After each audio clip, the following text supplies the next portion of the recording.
K의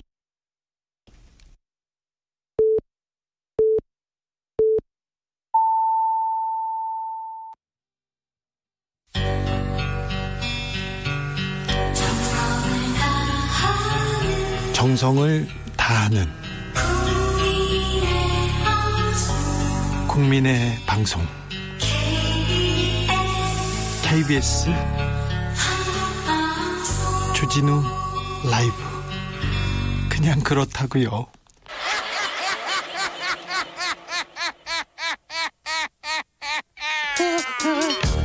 발로 뛰는 기자, 탐구하는 기자, 세상의 질문을 마구 던지는 기자, 기자가 본 오늘의 세상, 기자들의 수다.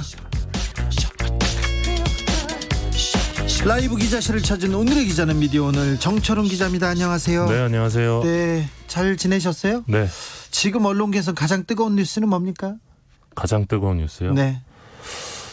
개인적으로는 최근에 국회에서 있었던 네. 그 삼성 임원이죠. 네. 이분이 이제 기자증 들고 다니다가 이제 류호정원실에 걸렸죠. 놀라웠어요. 개인적으로 그게 굉장히 좀 그렇죠. 예. 사실 삼성은 뭐 기자들이 알아서 다 잘 써주고 이게 광고비로만도 이렇게 그리고 또 특수 관계로만도 다 좀 유지가 되는데 삼성이 언론사를 만들었나 봐요. 그리고는 그 기자로 활동하기도 하고 몇몇 사람들 기사도 써내고 그다음에 거기서 기자증 들고 출입증을 만들려고 출입증을 만들기 위해서 언론사를 세웠다 이럴 수도 있어요. 이게 우리나라는 이제 등록제이기 때문에 누구나 언론사를 만들 수 있습니다. 그래서 언론사가 매년 늘어나고 있어요. 네. 그 문체부 기준으로. 그런데 네. 언론사를 만든다고 해서 국회 출입이 가능한 건 아니거든요. 기준이 그렇죠. 좀 까다로운데 예, 맞습니다. 그건 또 어떻게 통과했을까요? 거기에서도 또 좀 봐줬을 텐데 조금 그렇네요. 그래서 좀 국회에서 좀 면밀히 과정을 살펴봐야 될 것 같은데 아마 삼성뿐만 아니라 다른 기업 그 대관 담당들도 이런 식으로 그 기자증을 이용해가지고 대관 업무를 했을 가능성이 되게 높거든요. 그래요? 다른 기업에서 그걸 거기까지 갔을까? 삼성이 하면 모두가 합니다. 삼성이 하면 따라가는 건 네. 있지만 그래도 그게 쉽지 않아요. 그런데 이상하게 삼성한테 우호적인 듣도 보도 못한 언론들이 조금 있는데요. 그거 좀 다 취재하고 싶네. 알아보고 싶어요. 오늘 한글날입니다. 주진우 라이브를 한글로 코너를 바꿔주신 분이 있어요. 코너가 아니라 어떻게 저 중간 제목들을 이렇게 바꿔주신 청취자분이 계십니다. 8271님인데 주진우 라이브는 주진우 생방송으로 이렇게 바꾸라고 하고요. 주스는요. 줍 이렇게 바꾸랍니다. 그리고 훅 인터뷰는 훅 면접 이렇게 바꾸라고 하고 시사회는 공개 상영회 이렇게 바꾸라고 하고 그다음에 주 필은요. 여의도 주 느낌 아니면 느낌 아니까 이렇게 바꾸랍니다. 그리고 기자들의 수다는 기자들의 쓸데없이 많은 말 이렇게 바꾸래요. 정철훈 기자. 쓸데없이 많은 말. 그리고 영앤영은 영 그리고 영. 네. 이렇게 바꾸라는 분부가 있었는데 저희가 고려해보고 명심하겠습니다. 새기기는 하는데 그렇게 못 바꿀 수도 있습니다. 그리고 그 문제는 어떻게 됐습니까? 저기 MBN인가요? 채널A인가요? 그리고 TV조선도 있죠. 재승인 관련돼서 특별히 MBN 지금 그 화제가 되고 있죠. 일단 MBN은 다음 주 월요일에 방통위에서 그 의견 청취 자리가 있는데요. 네. 그 방송법 위반과 관련돼서 행정처분 직전에 이제 MBN 경영진의 의견을 듣고 최종적으로 행정처분 수위를 결정할 것 같아요. 일단 기본적으로 법원 가가지고 유죄를 받았습니다. 예, 그래서 지금 재승인 취소 아니면 영업정지 둘 중에 하나인데 네. 아마 조만간에 결정이 날 것 같고요. 또 채널A 같은 경우는 최근에 이제 재판이 있었죠. 네. 이동재 전 기자 관련해서 네. 재판이 진행 중이고 TV조선 같은 경우는 최근에 이제 방송통신심의위원회에서 이 법정 제재를 또 받았어요. 네. 이제 전체회의에서 의결이 되면 확정이 되는데 그렇게 되면 또 재승인 조건 위반에 해당됩니다. 이게 1년에 5건 이하로 법정 제재를 유지해야 되는데 6건이 되거든요. 그래서 채널A도 마찬가지인데 그런 부분들이 좀 해당 종편들의 이슈입니다. 알겠습니다. 오늘은 어떤 소식으로 준비하셨는지요? 이 코너에서 제가 강민구 부장판사 얘기를 한 적이 있는데요. 얘기했죠. 얘기하자마자 또 법사위 국감장에 나왔더라고요. 예, 이틀 전 법사위 그 대법원 국정감사였는데 네. 김진애 열린민주당 의원이 이제 스트레이트에서 이 강민구 판사가 이 장충기 삼성 사장에게 이 청탁석 문자 보냈던 거 그동안 진 신세는 가슴에 새깁니다. 요 문자 네. 방송이 나갔었는데 네. 그때 제가 진행할 때 그때 했죠. 예, 그때 저기 보니까 안경 쓰시고 진행하셨어요. 그랬어요. 하루. 예. 네, 그날 제가 또 예. 제가 이 문자 제가 특종 보도했잖아요. 예. 그런 얘기도 좀 위주로 좀 해주세요. 좀 이렇게 자제하세요. 선생님. 알겠습니다. 네. 아무튼 그때 이제 감찰을 했냐 철저한 조사를 촉구했었는데 당시 공무원 노조에서 예. 그러니까 법원 행정처장이 파악하지 못했다 이렇게 얘기를 했고요. 진짜요? 이렇게 큰 뉴스였는데? 그러게요. 예? 네. 그러니까 장충기 판사에 대해서 조사했냐 감찰했냐 파악하지 못했다라고 했고 그다음에 이분이 최근에 서울고법 민사 13부에 배당됐는데 여기가 언론 전담하는 곳이다. 근데 그 강민구 부장판사를 비판했던 그 스트레이트가 민사 13부에 지금 배당돼 있는데 이해 충돌 아니냐. 이거는 정철훈 기자가 지금 비판했던 그 기사를 썼던 그 내용입니다. 예, 비판받았던 사람이 판결을 하게 되면 이해 충돌 아니냐 이렇게 김진애 의원이 질의를 했습니다. 네. 여기에 대해서 김인겸 법원행정처 차장이 스트레이트 관련 사건이 계류 중인 게 없다. 따라서 이해 충돌 문제는 생기지 않는다. 이렇게 답변을 했습니다. 네. 그래서 이게 뭐지 하고 확인을 해보니까 2018년 6월 3일자 이 네이버 삼성만 나오면 왜라는 이 제목의 방송이 지금 고법 13부에 가 있었던 건데 예. 이게 문의를 해보니까 13부에서 민사 8부로 재배당된 것으로 확인이 됐습니다. 재배당했군요. 그러니까 예. 강민구 판사가 조금 껄끄럽든지 아니면 좀 이해 충돌과 예. 이해 충돌에 관한 비판 받을 수 있어서 다른 부로 배당했습니다. 예, 그러니까 미디어오늘 보도 이후에 이제 재배당이 된 건데요. 네. 이 이해 충돌 여부가 있다고 판단을 해서 국감을 앞두고 좀 서둘러서 재배당에 나섰을 가능성이 있는 대목인데요. 네. 하지만 여전히 이 민사 13부에 대한 우려가 좀 남아 있습니다. 왜냐하면 이 삼성과 관련된 비판 보도가 만약에 항소심으로 가서 민사 13부에 배당될 경우에 이 언론사 입장에서는 좀 부담이 될 수도 있고 또는 어떤 부장판사에 대한 편견을 가질 수 있기 때문에 당연하죠. 약간 여전히 좀 문제 남아 있다. 예. 그러니까요. 좀 문제가 됩니다. 좀 걸립니다. 네. 특별히 제가 걸립니다. 네. 저쪽으로 갈 텐데 걱정입니다. 자, 다음 이야기로 넘어가 볼까요?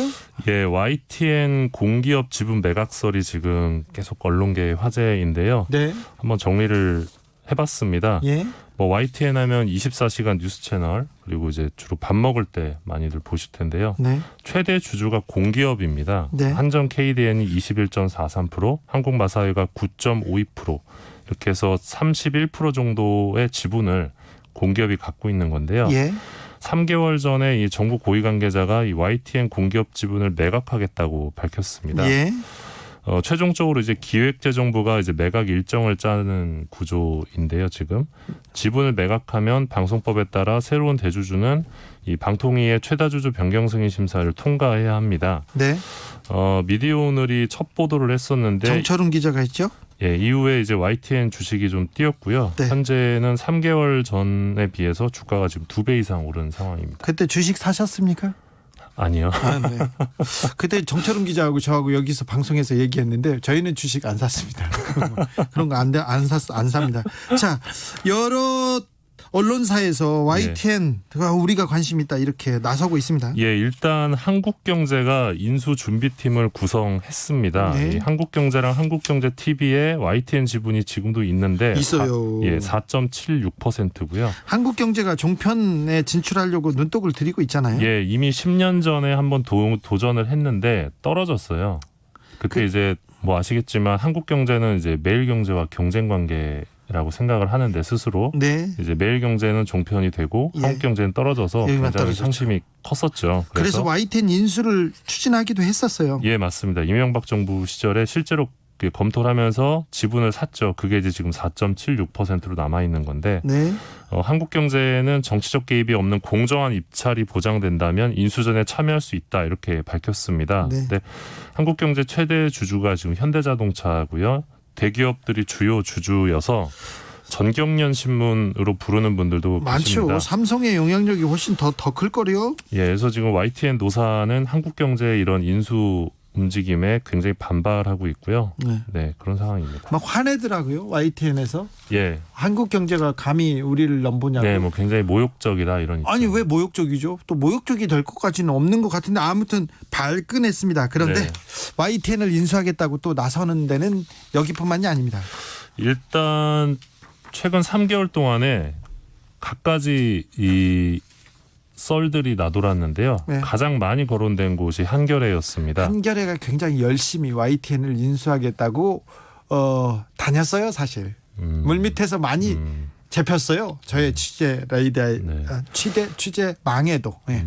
그러니까 김현대 한겨레 사장이 지난 5월에 이제 미디어오늘과 인터뷰를 할 때 방송은 선택이 아닌 필수다 그러면서 보도 PP 종편 모든 선택지를 열어놓고 나가야 한다 그러면서 자금 조달은 상당 부분 자력으로 가능하다 이렇게 강조를 한 바 있거든요. 상당히 자력으로 가능하다 이 부분에 대해서 좀 예, 뭐 아무튼 이렇게 의아해하는 주장을 사람들이 하셨었고 있습니다. 네. 또 저희 취재에 따르면 한 여당 의원실에서 한겨레가 YTN 대주주가 되는 것에 대해 법적 문제가 없는지 현실 가능성을 검토한 것으로도 확인이 됐습니다. 예.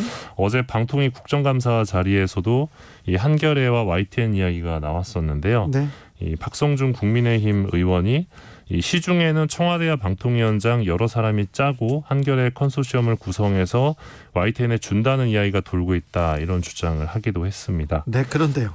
뭐 일단 한겨레는 이 같은 소문과 관련해서 굉장히 말을 아끼고 있고요. 근데 예. 저기 박성중 의원님 좀 말이 신빙성 떨어지는 것 같은데요. 네. 제 생각에도 그런데요. 일단 그 한전 KDN하고 마사의 공기업 지분이 지금 31% 수준인데 예. 이게 좀 그 다른 주주들이 이건 정부 의지다 해서 이 31%의 의견을 따라오는 측면이 좀 있었어요, 지금까지. 예, 그렇죠. 근데 한겨레가 만약에 31%로 경영권 의사결정에 나서면 이 다른 주주들의 응집이 발생할 수 있어서 쉽게 말하면 경영이 좀 어려울 수 있다는 거죠. 예. 생각보다.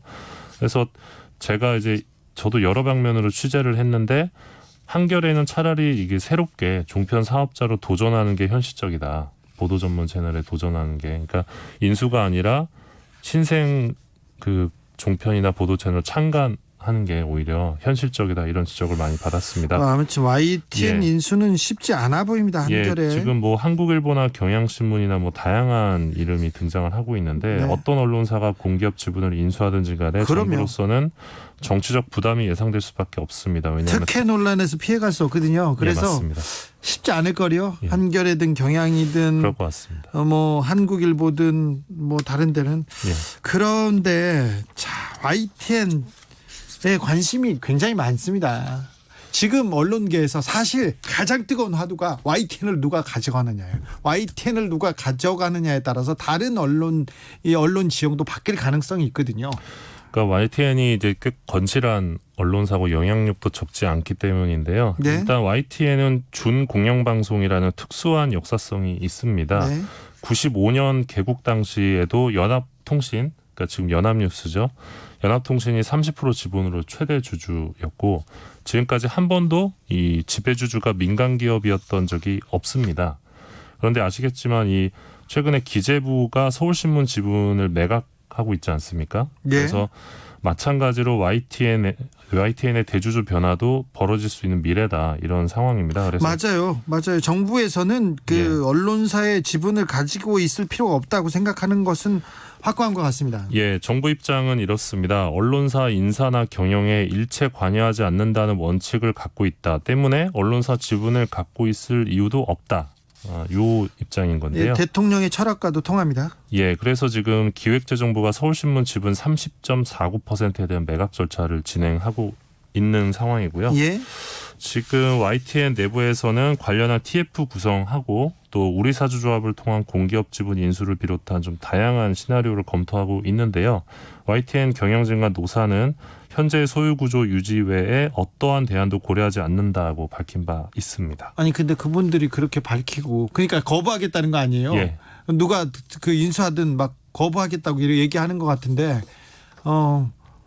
거부하겠다고 하는데 그거를 참 근데 이게 지금 YTN 지배 구조를 두고서 좀 복잡한 시선들이 있습니다. 예컨대 이 언론의 감시 대상이 돼야 할 공기업이 보도 채널을 소유하는 것은 부적절하다. 그리고 현재 구조로는 정부가 보도 개입에 대한 유혹을 가질 수밖에 없다. 이런 지적이 하나 있고요. 또 하나는 공기업이 지분 투자를 하고도 보도와 경영에 개입하지 않는 소유 구조를 통해서 오히려 보도 전문 채널로서 공공성을 유지할 수 있다. 이런 지적이 엇갈리는 건데요.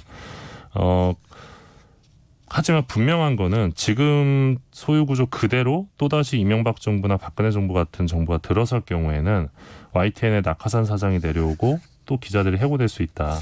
비극이 좀 반복될 수 있다는 점은 분명해 보입니다.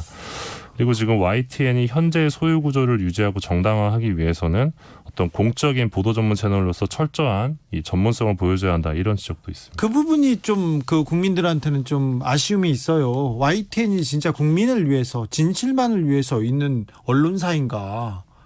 이게 공공을 위한 보도인가? 여기에 불만을 갖는 사람들이 많이 있기 때문에 이 부분에 대해서도 조금 명확한 답을 먼저 내놓고 먼저 내놓고 다른 얘기를 해야지. 무조건 반대한다. 이거는 들어 눕겠다는 소리밖에 아니지 않습니까? 지금 YTN은 사측하고 노측하고 맨날 싸우고 있잖아요. 그러니까 사실 상식적으로 이제 본질적으로 볼 때 언론사가 그러니까 정부가 언론사 지분을 소유하고 있는 건 부적절한 거거든요.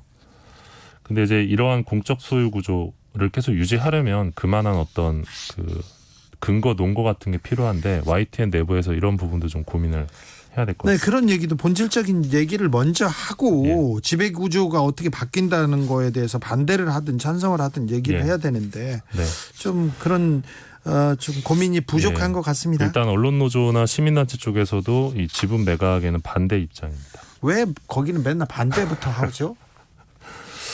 네, 뭐 다들 뭐 입장이 있는 거니까. 근데 이 정부가 하면 좀 싫은 것 같다는 생각도 합니다. 자, 언론 단체들이요.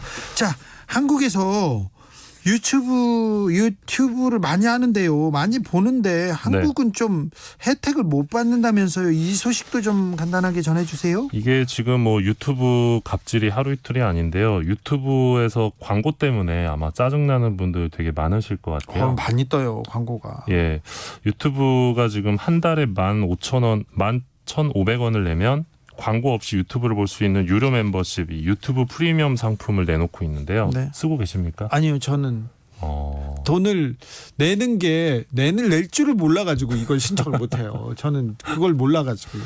저는 요거를 지금 쓰고 있는데요. 써요? 네. 부자네. 네. 근데 이제 우리나라에는 없고 해외에는 있는 서비스가 있다고 합니다. 그런 게 뭐죠? 이게 바로 유튜브 프리미엄 가족 멤버십 기능인데요. 이게 뭐예요? 그러니까 그 가족끼리는 돈 한 번만 내면 다 볼 수 있다는 거죠. 할인이 돼요. 네. 그래서 한 가구에 함께 사는 계정 소유자 외 최대 5명의 가족 구성원이 시청할 수 있는 서비스가 있는 건데 우리가 지금 넷플릭스를 쓸 때 넷플릭스 쓰면 이제 아이를 그렇죠. 이렇게 여러 명이 나눠서 쓸 수 있죠. 요금제가 있잖아요. 그런 컨셉입니다. 그래서 미국, 일본, 영국, 프랑스 같은 곳에서 10,000원대 후반에서 20,000원대로 가족 멤버십을 이용할 수 있고요. 이거 해야죠. 좋네요. 미국에서는 안드로이드 폰 기준으로 17.99달러 약 21,030원을 결제하면 이제 가족 4명이 광고 없이 유튜브를 볼 수 있습니다. 이거 빨리 해야 되겠어요. 이승환 형이 빨리 돈 내야 내가 이거 같이 할 수 있어요. 그런데 이 상품이 한국에 없어요. 없어요? 한국에만요? 한국에만 없습니까? 지금 변재일 더불어민주당 의원실에서 문의를 해보니까 이 유튜브를 이제 갖고 있는 데가 구글이잖아요. 답변이 왔는데 국가별로 시장 환경이 다르고 제품 출시에는 다양한 요인들이 고려되기 때문에 한국에 출시되지 않는 이유를 짚어 말하기 어렵다. 이런 황당한 답변을 보냈는데요. 근데 미국, 일본, 영국, 프랑스는 되는데 우리는 안 된다고 하면 지금 이 유튜브 프리미엄 가족 요금제가 출시되지 않은 국가가 한국, 베네수엘라, 벨라루스, 슬로베니아, 아이슬란드, 이스라엘 이렇게 6국가예요. 6국가에 우리가 하필이면 여기에 들어가요? 네. 우리는 가족을 중시하는 나라인데 이건 좀 해줘야 되는데.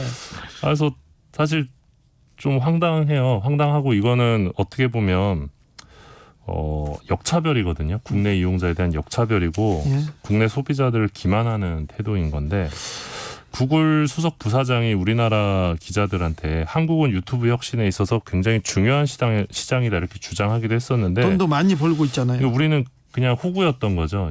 이 호구가 표준어인데요. 아 그래요? 예. 네. 그러니까 앞서 방통위가 올해 초에 유튜브 프리미엄 서비스가 이 전기통신사업법 위반했다 이러면서 과징금 8억 6,700만 원 때린 적이 있는데 뭐 여기에 삐져서 그랬을 거라고 생각하지 않고요. 아이 8억 가지고 여기 네. 버는 돈이 얼마인데요? 근데 이게 전 세계적으로 똑같은 상품을 제공해야 하는 게 맞다고 생각을 합니다. 네. 근데 우리나라를 비롯해서 몇몇 국가만 상품을 내놓지 않고 있어서 최근에 이제 구글이 인액 결제 관련된 논란도 있고 이 8억 6,700만 원 그 과징금 받은 것도 이용자들에게 꼭 필요한 정보들을 고지하지 않았기 때문이었거든요. 그러니까 이런 식의 좀 구글과 유튜브의 갑질이 좀 계속되고 있는데 이 한국 소비자들이 좀 뜨거운 맛을 보여줘야 되지 않을까. 알겠습니다. 아무튼 약간 미국, 일본, 영국, 프랑스는 되는데 우리는 안 된다. 약간 좀 서운하네요. 구글, 유튜브. 그렇습니다. 네. 기자들의 수다 지금까지 미디어 오늘 정철훈 기자와 함께했습니다. 감사합니다. 고맙습니다. 6012님께서 제가 삼성 서울병원 안과 다니는데요. 의사 선생님 중에 이름이 한결의 선생님 계세요. 한결의 선생님. 아이고, 네. 우리말이네요. 라디오 정보센터 다녀오겠습니다. 조진주 씨. 식약처는 한국 백신의 인플루엔자 백신 61만 5천 개에 대해 백색 입자가 발견돼 해당 제조사가 오늘 자진 회수한다고 밝혔습니다. 해당 백신은 17,812명에게 접종된 것으로 알려졌습니다.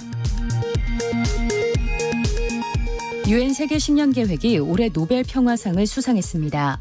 노벨위원회는 코로나19 백신이 나오기 전 최고의 백신은 기아 대응이라고 선정 이유를 밝혔습니다.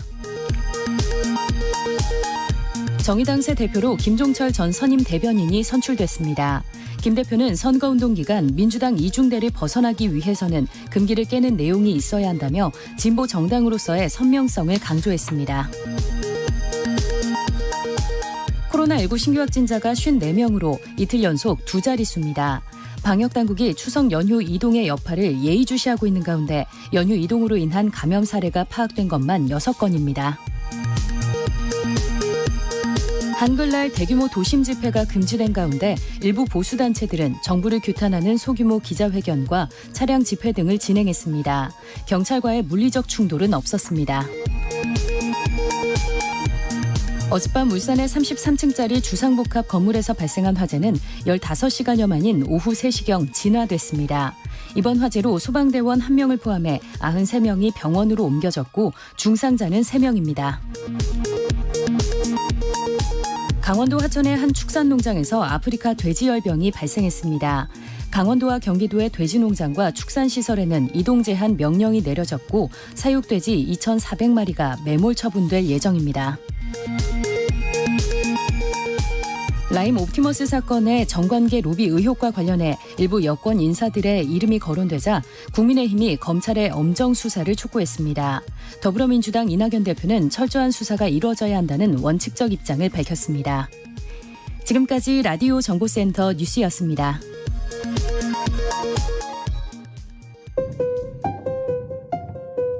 정치 피로, 사건 사고로 인한 피로, 고달픈 일상에서 오는 피로. 오늘 시사하셨습니까? 경험해보세요. 들은 날과 안 들은 날의 차이. 여러분의 피로를 날려줄 저녁 한 끼 시사. 추진우 라이브.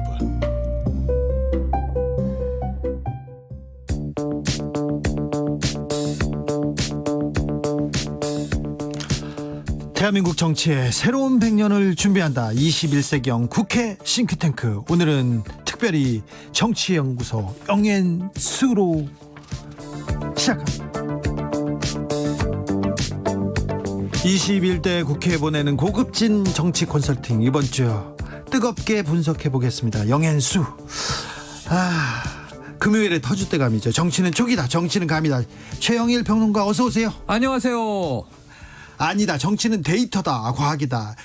텍스형이 바로 오셨습니다. 이텍스 리얼미터 대표. 안녕하세요. 네, 안녕하세요. 우리가 지난주에 텍스형을 찾았어요. 맞아요. 그렇습니까? 네. 그랬더니 바로 오셨어요. 네. 나훈아 콘서트에서 이분- 텍스 형이 하도 떠서 네. 네. 아니 텍스 형이 지난주에 본인이 택수형이다. 네. 이렇게 올리신 걸 제가 페이스북에 이 방송 요 코너에서 예. 얘기했다가 그래가지고 청취자들이 어디에서 약을 파냐고 네. 원성이 자자했습니다. 그 저희 우리 주진우 DJ하고 이 네. 박시영 대표가 아유 이 먹히지도 않는 아재 개가 한다고 예. 빈축을 샀었습니다. 네. 아무튼 오늘 영앤수 두 분의 환상호흡 기대해 보겠습니다. 특별히 이택수 대표님. 네. 네. 리얼미터 이렇게 대표 맡고 계시죠? 네네. 요새 라디오 청취율 조사 기간인데요. 네. 근데 주진우 라이브 듣는 사람들이 그렇게 많아요. 많죠. 버스 때 많이 듣죠. 네, 그럼요. 그런데 왜 이렇게 청취율이 잘 안 나올까요? 잘 나옵니다. 잘 나옵니다. 근데 네. 제가 보기에는 더 나와야 되는데. 그렇죠. 1, 2등은 해야죠. 네, 2등은 해야 되는데. 2등. 저평가되어 있는 것 같습니다. 네. 그 이유가 뭐냐면요. 예. 텔레비전은 피플미터라고 예. 아예 텔레비전 수신기에 이 시청률 조사하는 기기를 장착을 달아놨죠. 해서 예. 일종의 로그 기록을 예. 있는 그대로 집계를 내는 반면에 그 시간에 누가 봤다 그러면 나오죠. 네, 다 데이터가 그냥 쌓이는 겁니다. 근데 네. 라디오는 하루 평균 5분 이상 라디오를 듣는 사람들한테 전화를 해서 네. 일종의 회상, 기억을 이제 어느 정도 잘 하느냐 그걸 묻는 거거든요. 네. 어느 프로그램을 듣는지. 네. 그래서 뭐 02, 뭐 2056에 뭐 땡땡땡땡 전화가 이제 한국 리서치에서 이제 조사를 하는데 예. 그러다 보니까 주진우 라이브를 어제 들었는데도 좀 깜빡하는 분들이 계실 네, 수 있잖아요. 그렇죠. 그럼 답변을 못하는 분들이 계실 수 있죠. 그럼 어떻게 해야 됩니까? 주진우 라이브 어떻게 들어라? 이게 그래서 어떻게 이제 말해요? 전화가 오면은 네. 제일 먼저 이제 KBS 1라디오 5시 5분에 시작하는 주진우 라이브를 매일 듣고 있다. 뭐 이렇게 응답을 네, 해주면 저평가돼 있는 이 정치율이 좀 제대로 나오지 않을까. 아무튼 저희 텍수 대표님 오시자마자 주옥 같은 또 정보 네. 감사합니다. 컨설팅. 자, 샤이 주진우 라이브 청취자들 네. 그럼 많이 타요. 저 닮아서 그런데 좀 이거 좀 꼭 얘기해 주시기 네. 바랍니다. 저는 좀 잘 나와야 돼요. 그냥 그렇다고요. 자, 최영일 평론가님, 네. 정의당 새 대표로 김종철 네. 대표가 지금 선임됐습니다. 이거 봐요. 지금 박시영 대표가 없어서 그렇지. 제가 대면으로 따질 수는 없지만 도망갔어. 네네. 둘이 이 대세는 다른 쪽이다라고 했는데 네. 제가 김종철 후보를 주목해야 된다. 네. 이렇게 짧게 언급을 했었습니다. 네. 왜냐하면 이제 이 뚝심 있는 청년 정치를 해보겠다. 상당히 오래 고생을 했죠. 진보 정치판에서 이제는 한 번쯤 이제 정의당을 끌고 나갈 수 있는 이제 리더십의 기회를 잡은 거예요. 네. 그 동안에 좀 갈고 닦은 저력을 이번에 정의당을 좀 새롭게 국민들에게 또 다가가는데 리더십이 발휘됐으면 하는 기대해 봅니다. 이택수 대표님, 네. 지금 자 국민의 여론을 가장 이렇게 흔드는 네. 큰 그 이슈는 뭘까요? 어떤 이슈들이 지금 국민들한테 가장 큰 영향을 미칠까요? 지금 현재로서는 코로나, 네, 뭐 광화문 이제 오늘 차병 얘기도 하겠습니다만 코로나 방역이 일단 첫 번째고 두 번째는 국정감사죠. 네. 국감 이슈가 당분간 네. 전국을 강타할 가능성이 높아 국감에서 아직 추미애 장관 아들과 공무원 피격 사건 관련해서 계속해서 뜨거운데요. 이걸 계속 끌고 가면 국민의힘한테 유리할까요? 국민의힘 지지율을 올리는데 지금 이게 큰 역할을 할까요? 최근 들어서 국민의힘 지지율이 좀 오르다가도 답보 내지 하락하는 그런 모습이 계속 네거티브 그렇죠. 전략을 쓰다 보니까 네, 지지율이 좀 올라가다가도 지금 좀 멈춰 있는 그런 분위기거든요. 네, 국민의힘이 지지율이 최근 들어서 이제 안 오르는 가장 큰 이유로 이제 설명됐던 것이 비호감도가 가장 높은 정당이기 때문에 예, 호감도를 높이려면 뭔가 정책적인 부분으로 승부를 맞아요. 걸어야 되는데 그럼 긍정적인 에너지가 아직은 부족하고요. 최근 들어서는 또 국민의힘 청년위원회에서 뭐 하나님 통치 소개글도 있었고 예. 또 육군 병사를 희화하는 뭐 이런 논란들이 뭐 있기도 했고 또 한기호 의원은 페이스북에 강경화 장관 남편을 예. 조롱하기도 하고 또 대통령한테 굉장히 심한 말로 거의 좀 막말 수준에 좀 막말 논란이 있었죠. 뭐 그러다 보니까 비호감도가 사실 지금 여전히 높은 상황입니다. 그래서 지지율이 좀 빠졌죠. 최근 들어서. 저는요, 이게 정치가 국민들에게 뭘 주느냐. 이슈는 그때그때 있지만 지금 말씀하신 이슈들이 다 흘러가는 이슈예요. 네. 근데 저는 정당이 국민에게 딱 각인되는 건 멋있거나 예, 상대 정당에 비해서 우월하게 멋있거나 멋있다는 게 이제 정말 고급 정치는 정책으로 승부하고 국민들이 저렇게 하면 나라가 좋아지겠구나 하는 희망, 비전을 가질 수 있게 해줘야 되는데 컨텐츠도 없고 메시지도 없고 상대를 물어뜯으면 내가 더 높아질 것처럼 국민들 수준이 옛날하고 달라요. 그리고 멋있지 않으면 절박하거나 절박하면 국민들이 동정표라도 줘요. 그런데 지금 절박하지도 않고 멋지지도 않고 이런 이제 별로 볼품없는 정치가 계속 이어지고 있다. 그래서 저는요 한 가지 말씀드리면 이건 여야 모두에게 컨설팅 해드리는 건데 왕좌의 게임의 가장 유명한 대사 Winter is coming. 지금 겨울이 오고 있어요. 예. 겨울이 오면 국민들은 제가 어릴 때 기억을 해보면 하나 야 광해 연탄 몇 개 남았어. 그 어머니들은 이제 김장 준비. 예. 요즘은 이런 성역할은 다 바뀌었습니다만 똑같아요. 먹고 사는 문제하고 그리고 이 추운 겨울을 우리가 어떻게 좀 따뜻하게 날까 하는 걱정들을 우리 일상에서 하는데 정치가 거기에 1도 보탬을 주냐 이거죠. 그러니까 이제 경제 문제에 대한 고민을 해야 되고 그것을 가로막고 있는 게 코로나19예요. 이 일상생활에서 매일 체험하고 있는 게.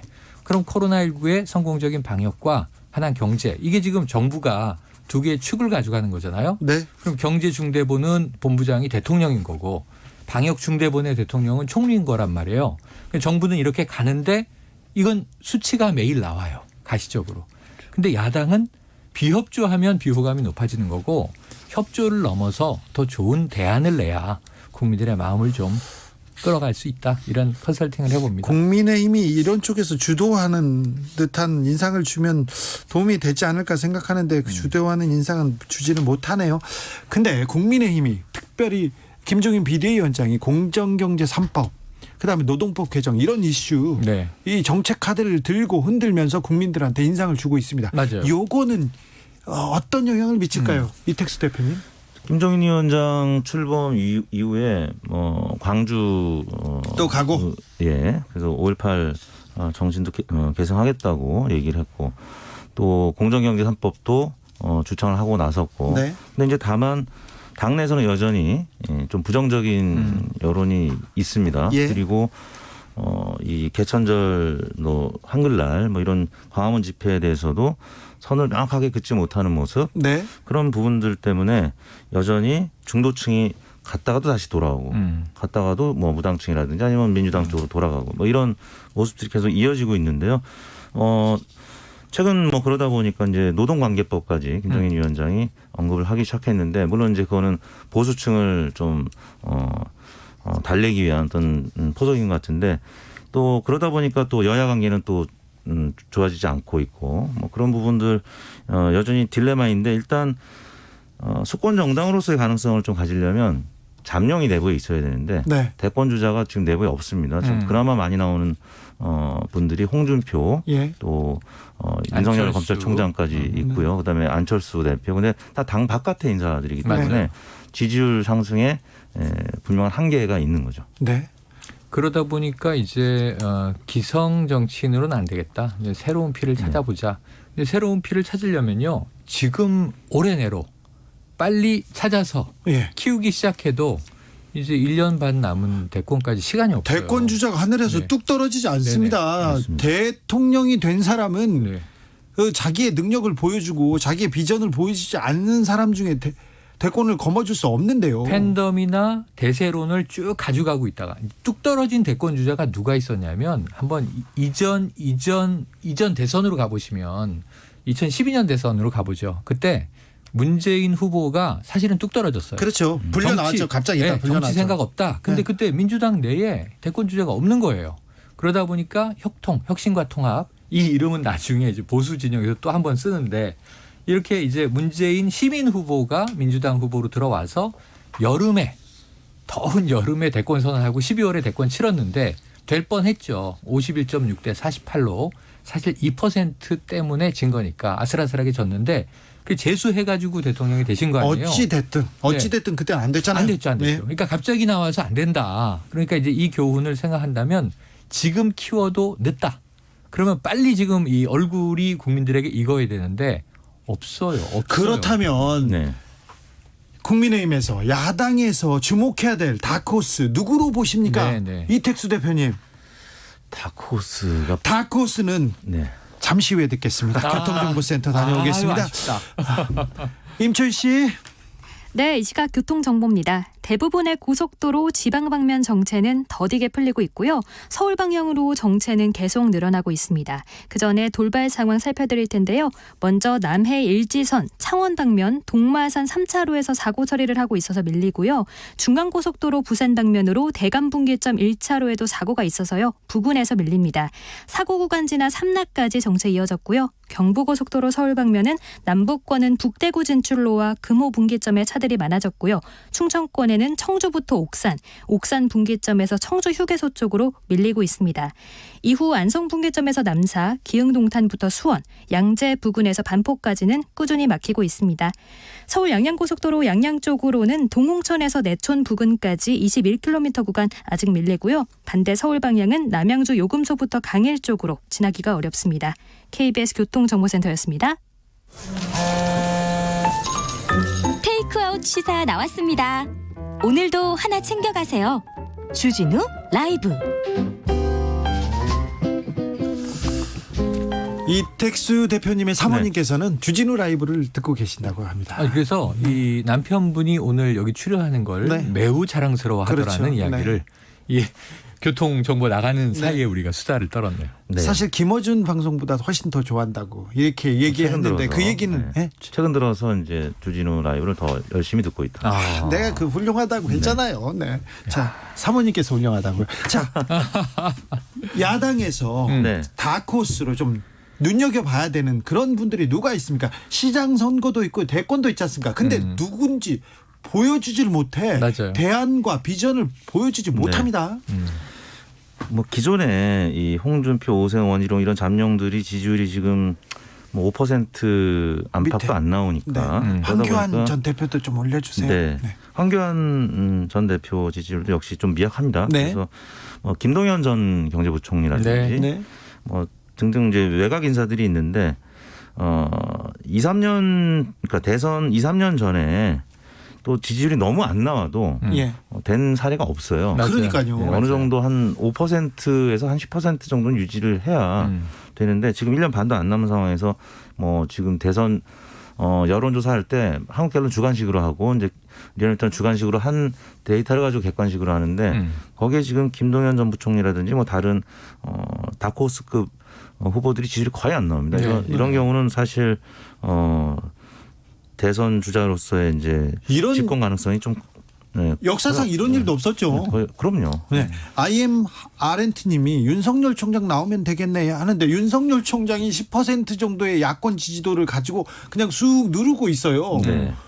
그분은 맞아요. 안 한다고 하니까 아무도 또 이렇게 성장하지 못하는. 네네네. 요건 어떻게 봐야 됩니까?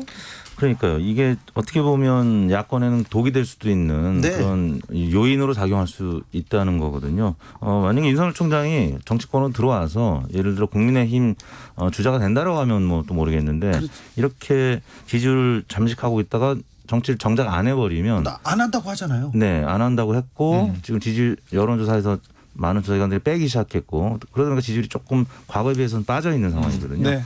그러다 보니까 지금 이낙연 대 이재명 이 두 양강구도 외에는 사실 딱히 이게 이제 과거에 박근혜, 이명박 두 그렇죠. 후보가 보수 야당을 그때 굳건하게 지켰던 그때랑 굉장히 비슷한 상황이 돼버렸어요. 그러게요. 그때는 이명박 박근혜 양강구도가 있어가지고 누가 못 치고 들어갔잖아요. 그랬죠. 그럴 때 그때는 이 내부 경선 과정에 이명박 캠프 쪽에서 이제 쭉 흘렸던 얘기가 예. 자 이번에는 오빠가 먼저 하이소 이거를 이제 캐치플레이스로 내걸어서 박근혜 후보도 대통령이 된다. 근데 일단은 이명박 후보가 먼저 하고 그 다음에 정권 재창출을 또 박근혜 후보가 하면 얼마나 좋겠느냐. 네. 근데 사실은 그 전략이 안 먹힌 거예요. 결과적으로는 시간을 길게 놓고 보면. 근데 문제는 지금 이제 민주당은 사실은 행복한 고민인 거죠. 격차 없는 동률이기 때문에 지금 누구 쪽이지? 그래서 이제 워낙 둘이 다른 캐릭터다 보니까 지금 나오고 있는 얘기는 이낙연과 이재명의 강점들을 어떻게 조합할 거냐. 화학적 결합을 해야 한다. 이게 이제 어떤 갈등의 골로 가는 것보다는 융합시켜야 되는 게 고민인 것인데 지금 야권은 일단 찾는 게 문제잖아요. 그 지금 아까 저는요. 김동연 전 경제부총리는 매우 좋은 이미지와 캐릭터를 가지고 있어요. 꼭 그 사람이 아니어도 이 고유한 그 사람이 아니어도 그러한 사람을 인물을 찾아야 되는 거야. 근데 문제는 예. 그러한 분이 국민의힘을 지금 안 가요. 네. 내부에서 싸움 나 있고 이 김종인 위원장 말만 믿고 그럼 한번 들어가면 제가 대권주자 되는 겁니까? 보장 못해요. 보장 못해요. 보장 못하지. 일단은 내년 재보선 결과에 따라 리더십은 또 바뀔 가능성도 있기 때문에 믿음을 줄 수가 없단 말이에요. 훌륭한 대권주자가 국민의힘에 믿고 풍덩 빠져서 막 융화되기에도 시간이 없는데 안에서 흔드는 게 문제란 말이에요. 리더십을. 예. 그러니까 국민의힘의 이 시스템적인 집단 체질이 바뀌지 않으면 좋은 인물을 외부에서 가져갈 수 없는데 예를 들면 뭐 홍종욱 전 의원 얘기도 계속 거론하잖아요. 자, 홍정욱 전 의원에 대한 가능성은 어떻게 보십니까? 정치권 내부에서는 가능성을 보는 분들도 계시는데 네. 실제 여론조사에 보면 지지율이 예. 많이 나오진 않습니다. 왜냐하면 그러게요. 인지도가 없더라고요. 네, 이 오랫동안 정치권을 떠나 있었고 또 최근에는 뭐 딸 문제도 있었고 맞아요, 해서 맞아요. 그래서 일단은 뭐 인지도도 조금 낮아진 상황에다 호감도도 좀 떨어질 수밖에 없는 요인이 있어서 지지율이 크게 나오지는 않고 있습니다. 저는 근데 홍정욱 전 의원 파괴력이 있는 것 같아서 취재를 오래 했거든요. 네네네. 그런데 지금 주변에 사람이 안 몰려들고 있어서 예전엔 좀 있었잖아요. 네. 재벌 쪽에서도 그리고 또 어유 그 책이 7막 7장 얼마나 베스트셀러였습니까? 네, 그리고 그다음에 또 그 무슨 재단을 만들어서 단체를 활동을 하는 네네. 것도 많은 사람들이 모였었는데 그 이후에 사람이 안 모이고 있어요. 네. 그래도 홍정욱의 가능성 남아 있지 않을까요? 남아 있다고 보는데요. 그 변곡점이 뭐냐면은 내년 서울시장 선거거든요. 네. 뭐 홍정욱 안 나올까요? 전 의원이라든지 아니면 뭐 오세훈 전 네. 의원이라든지 나와서 만약에 당선이 되면 그다음부터는 대권 주자 반열에 오를 수 있는 건데 문제는 당내에서 말씀하신 대로 세력이 크지 않다라는 거예요. 그래서 이분들을 서울시장 후보로 옹립을 할 것이냐. 근데 그 가능성이 별로 커 보이진 않습니다. 네네. 그렇죠. 지금 콜라하기가 지금 야당에서는 서울시장 후보도 잘 보이지 않네요. 보이지 않습니다. 보이지 않습니다. 그러다 보니까 또 뭐 오세훈 전 시장, 뭐 나경원 전 의원 이름들이 나오는데 나경원 전 의원은 후보로 나왔다가 이 고 박원순 시장에게 한번 패했고. 그래도 나경원 전 의원은 서울시장에 대한 미련은 큰 것 같습니다. 이택수 대표님 그렇죠? 그렇죠. 워낙 인지도가 높은 분이고 네. 인지도가 높기 때문에 지지율도 어느 정도 나오고 있는 정치인 중에 한 분이라고 볼 수 있고 예. 윤희숙 의원이라든지 아니면 조은희 서초구청장 네. 이분들은 당에서 주목을 하고 있는 새로운 카드인데 문제는 아직까지는 인지도가 높은 분들이 아니기 때문에 맞아요. 저희가 지지도 조사를 보면 지지도가 나경원 전 의원에 비해서 크게 나오지는 않는 상황입니다. 지금 한 10여 분간 대선 서울시장 후보 얘기를 하고 있는데 네. 이택수 대표님이 얘기를 하지 않는 사람이 있어요. 짜자잔 누구입니까? 안철수 국민의당 대표. 이분은 왜 주목을 못 받습니까? 아하. 안철수 대표 저는 가능성이 있다고 봅니다. 서울시장 후보의 가능성이 있고 왜냐하면 측근 이태규 의원이 전에는 전면 부인하다가 이제는 좀 가능성을 열어두는 이런 인터뷰를 몇 차례 한 것으로 제가 네. 뉴스를 봤기 때문에 근데 문제는 국민의힘과 이 단일화 연대가 되지 않으면 가능성은 크지 않거든요. 네. 근데 이제 문제는 그 가능성이 정치권 내부에서는 별로 높아 보이지 않는다는 여론이 조금 더 많아요. 그래요? 네. 근데 이택수 대표님 처음 오셨으니까 네. 오랜만에 오셨으니까 좀 풀어주고 가세요. 천지누설. 자, 안철수 대표나 네. 나경원 전 의원 같은 분이 와가지고 나 하고 싶은데 좀 도와달라고 그럴 거 아니에요. 뒤에서는. 안철수 대표는 그럴 가능성이 크진 않습니다. 그래요? 리얼미터하고 과거 국민의당 시절이었나요? 악연이. 대선 때 뭐 상호 고소고발전이 있었기 아이고. 때문에. 그래요? 네. 싸우면서 친해지는 거죠. 네, 원래 아직까지는- 싸우면서 친해지는 네, 거예요. 아직까지는 친하지 정치는. 않습니다. 그런데 지금 말씀하신 대로 안철수 대표가 국민의힘과 합치면서 네. 서울시장 후보든 대권 후보로 갈 가능성이 문제가 김종인 리더십하고 계속 충돌 중이에요. 김종인 위원장이 네. 안철수 대통령감 아닌 것 같다 이렇게 내가 잘 아는데 안철수 대통령감 아니야 이렇게 아니 손을 근데 걸잖아요. 그 말은 바뀔 수도 있어요. 처음에 한번 그 말을 했다가 아니다 가능성 있다라고 했다가 최근에 또 아닌 거로 된 거예요. 김종인 비대위원장이 말이 자주 바뀌어요. 맞아요. 언론에서는 그냥 그러려니 하고 가는데 네네. 많이 바뀝니다. 그러니까 정치적인 분인데 이 어쨌든 이 어떻게 될지 모르는데 지금 상황에서는 두 사람의 스타일, 고집 이런 걸 종합적으로 보면 내년 4월 재보선 결과 나올 때까지는 김종인 위원장은 절대 리더십을 안 놓을 거예요. 네. 내부에서 아무리 흔들어도. 근데 김종인 비대위원장이 대표 역할을 하고 있는 동안만은 안철수 대표와 융합하긴 어렵다. 그럼 내년 4월 이후에는 제가 보기엔 게임은 끝난 시점이다. 그 다음 대선을 노리기에는 네. 1년도 안 남습니다.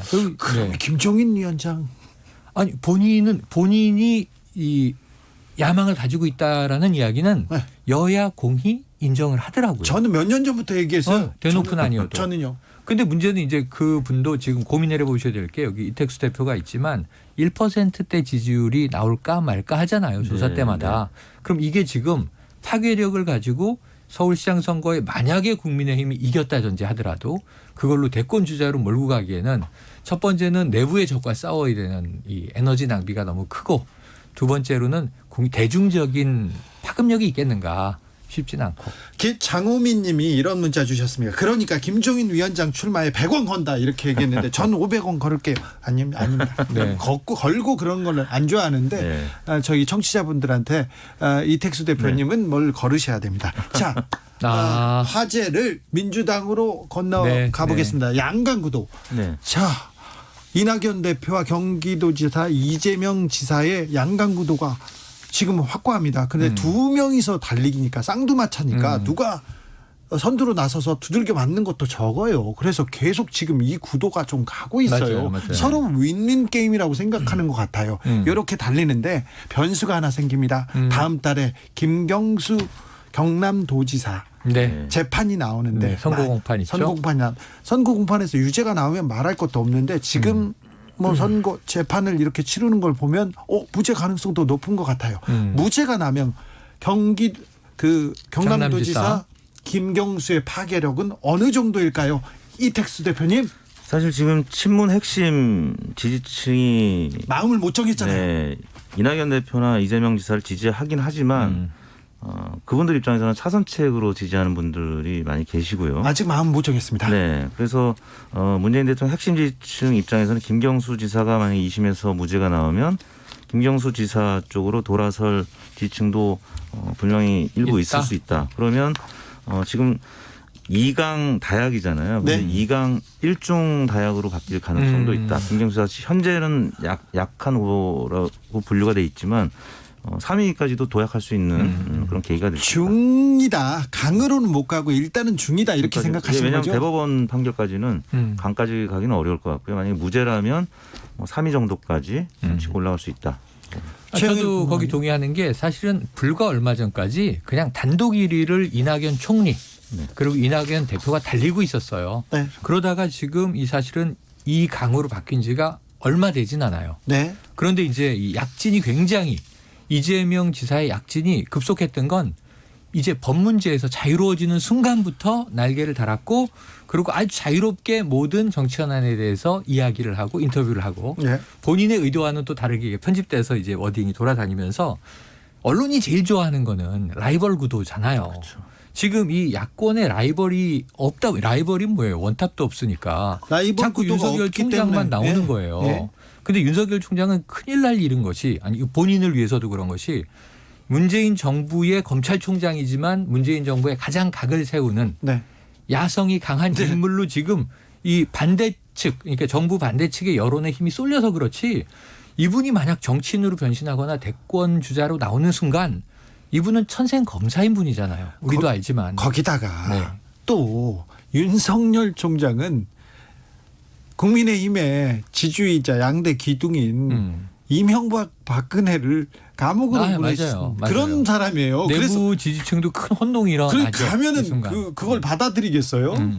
그거 쉽지 않을 거예요. 그래서 이제 야권의 혼란이 있는 반면에 지금 이제 이재명 지사는 어쨌든 이 드디어 선고 공판을 통해서 이제 나는 무죄하다라는 그렇죠. 걸 인정받고 탄력받은 것과 유사하게 네. 김경수 지사가 아까 말씀하신 대로 저는 중까지는 가볼 만하다. 2강 1중 정도는 갈 만하고 다크호스가 하나 있으면 이게 사실 셋이 달리는 거하고 둘이 달리는 거는 게임의 구도가 완전히 달라져요. 그래서 이때는 이 힘의 균형이 어느 쪽으로 쏠리게 될지에 대한 다양한 기회가 시나리오가 생기므로 김경수 지사에겐 전 가능성은 적지가 않다. 이렇게 한번 예견해 봅니다. 근데 민주당 후보 2강 그다음에 민주당의 김경수 1중 그다음에 다만 저기 국민의힘은 약 거기에 또 변수가 하나 더 있어요. 유시민 네.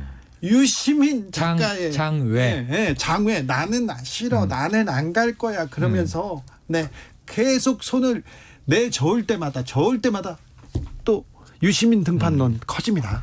이건 어떻게 봐야 됩니까? 이택수 대표님? 사실 여론조사에서 저희가 주관식으로 이제 사전조사를 할 때 유시민 이사장의 이름은 많이 언급이 됩니다. 그래서 저희가 여론조사에 객관식으로 포함을 시켜야 될 정도의 수치가 나옴에도 불구하고 본인이 이제 빼달라고 했기 때문에 당분간은 여론조사기관들이 포함을 안 시키고 있는데, 예를 들어서 이낙연, 이재명 두 후보 간에 경쟁이 너무 치열해져가지고 어느 한쪽에 내상을 입는다든지 지지율이 좀 빠지면, 그러면 유시민 이사장의 등판론은 자연스럽게 민주당 내에서 나올 수밖에 없겠죠.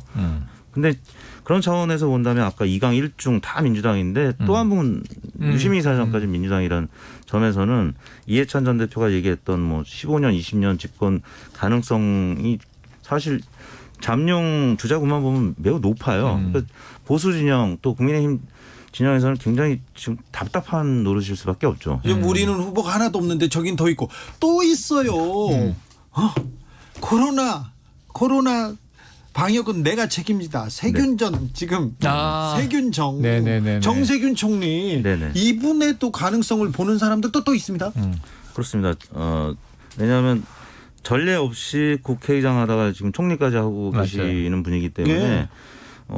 대권 주자로서의 가능성도 전례 없이 또 나타날 수도 있습니다. 왜냐하면 국무총리 출신들이 뭐 대통령 되기는 좀 어려웠던 전례였지만 말씀하신 대로 우리가 경험해보지 못했던 이 코로나19 사태를 지금 잘 풀어가고 있기 때문에 정세균 총리도 유시민 이사장과 함께 숨겨진 히든 카드로 나중에 뭐 이번이 아니더라도 또 다음 대선 때 또 거론될 수 있는 충분한 역량이 있는 후보라고 저는 생각합니다. 그러니까 지금 이택수 대표님은 이제 여론조사 분석 전문가잖아요. 네. 전 이제 평론을 하고 있는데 당신은 어떤 분야가 전문이냐? 그럼 저는 정치 영역에서 제일 관심 있게 보는 건 커뮤니케이션 능력이에요.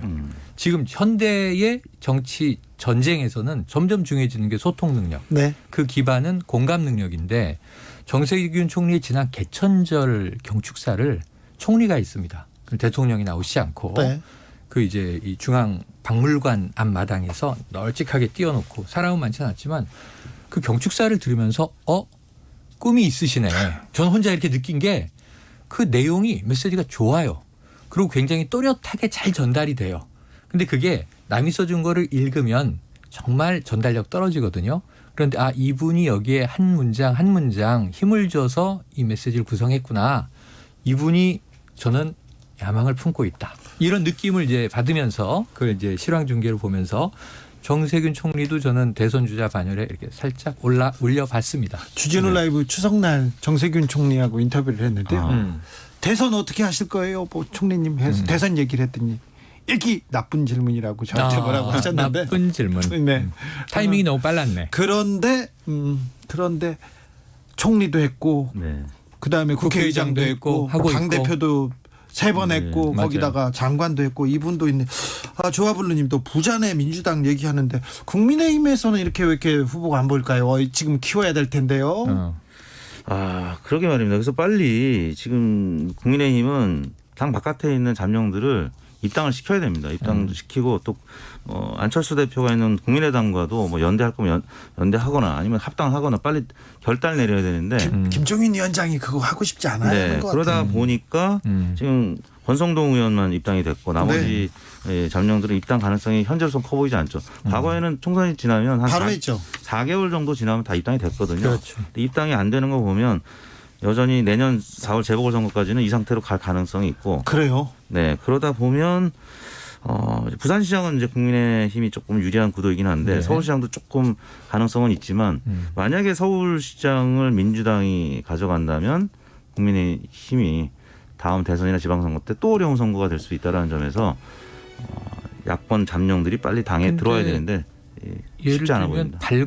발굴이 그렇게 어렵진 않아요. 대한민국엔 인재가 워낙 많기 때문에. 그래요? 한번 제가 말씀드린 분야만 눈을 넓혀보면 자 코로나19라는 우리가 전시라고 부르는 전쟁 상황을 막기 전에 국민들이 정은경이란 이름 몰랐잖아요. 네네.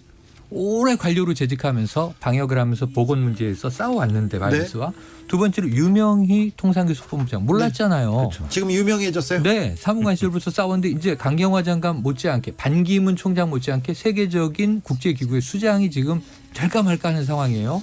있어요. 발굴해서 수면 위로 조금만 튕겨 올리면 이런 인물이 우리 곁에 있었네. 그럴까요? 안 자, 찾는 게 문제예요. 국민의힘에서도 새 인물들이 보일까요? 아무튼 오늘 여기까지 하겠습니다. 정치연구소 영앤수 이택수 대표님, 최영일 평론가님 오늘 감사합니다. 네, 고맙습니다. 이소라의 가을 시선 들으면서 한글날 주진우 라이브 마무리하겠습니다. 내일 오후 저는 5시 5분에 주진우 라이브 스페셜로 돌아옵니다. 지금까지 주진우였습니다. 작은 연인들 서로 안부를 묻고 다락방 전설은 끝나기 전에 과민성 방광, 제 얘기라고는 생각도 못했죠. 창피하기도 하고 자주 화장실을 들락거리고 소변을 참지 못했는데 치료가 가능한 줄도 모르고 그냥 지나칠 뻔했지 뭐예요. 과민성 방광은 우리나라 40대 이상 5명 중 1명이 겪고 있는 질환입니다. 방치할 경우 우울증,